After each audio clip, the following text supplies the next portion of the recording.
وہ جگہ مہینے 10 مہینے سالہ بعد وہ بچہ تو فلاں برائی میں پڑ گیا، وہ آپ نے گیپ دیا ہے نا۔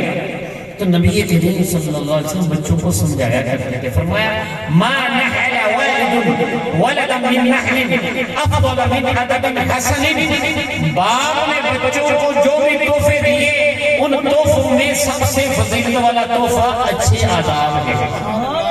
مفسرین فرماتے ہیں کہ ٹھیک ہے دوسرے تحفے بھی ہوتے ہیں، کپڑے بھی تحفہ ہے، کھلونے بھی تحفہ ہے، آرائش و زیبائش کی چیزیں بھی تحفہ ہیں، لیکن وہ عارضی دنیا میں رہ جائیں گی۔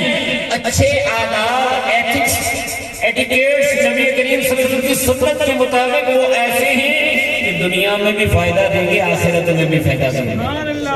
اب سمجھیے کہ گھر میں سکون کیسے ہوتا ہے، وہ میں نے اشارہ کر دیا، اب سب کی تفصیل تو نہیں بیان کروں گا۔ ایک حدیث کی برکت کہ گھر کے قدم رکھ دیا ہی برکت ہے، یعنی ایک سنت پر اگر عمل ہو جائے تو آپ گھر میں آتے ہیں تو برکت ہو جاتی ہے۔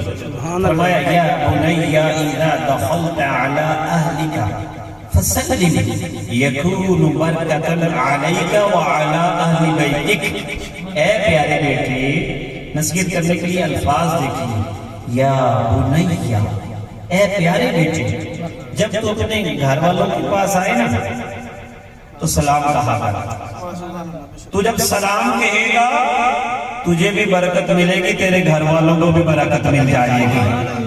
تو جیسے ہی گھر آئے قدم رکھے اللہ کا نام لے، السلام علیکم ورحمت اللہ وبرکاتہ۔ آتے ایک دم چڑھائی نہیں شروع کر رہے ہیں، اوے ابے تبے جھڑکنے، پہلے آئے آتے ہی رب کا نام لیں، ان کو سلام دیں، گھر والوں کو السلام علیکم ورحمت اللہ وبرکاتہ۔